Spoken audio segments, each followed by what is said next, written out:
Dans un des magasins de cette chaîne, sur 200 clients privilégiés, 6 ont reçu un bon d'achat d'une valeur supérieure ou égale à 30 euros.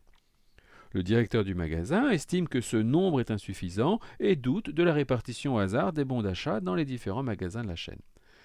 La question c'est, ces doutes sont-ils justifiés? Pour répondre à cette question, il s'agit de vérifier l'adéquation entre l'échantillon de 200 clients et la valeur théorique déterminée à la question petit 2.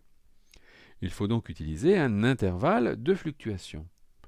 Rappel de cours, pour un intervalle de fluctuation asymptotique à 95%, il y a 2 étapes à rédiger. La première étape, c'est de vérifier que les conditions d'application suivantes sont respectées. Et la deuxième étape, c'est d'appliquer la formule ci-dessous de l'intervalle de fluctuation.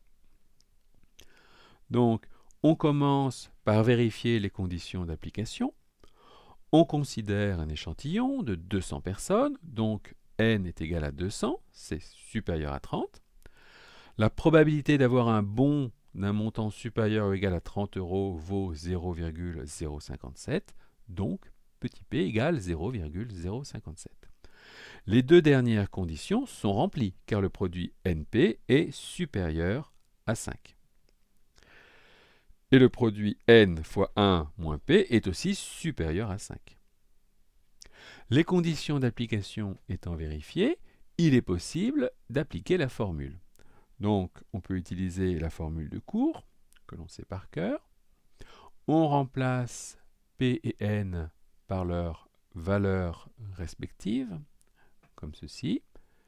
Et après, calcul, on trouve l'intervalle qui est entre 0,024 et 0,090. Il faut à présent déterminer si la fréquence observée sur l'échantillon appartient à cet intervalle. Donc commençons par déterminer la fréquence. Or, la fréquence observée f est égale à... Donc pour calculer, on divise le nombre de clients qui ont obtenu un bon d'achat d'une valeur supérieure ou égale à 30 euros par le nombre de clients dans l'échantillon. Soit ceci, f est égal à 6 divisé par 200 et c'est égal à 0,03.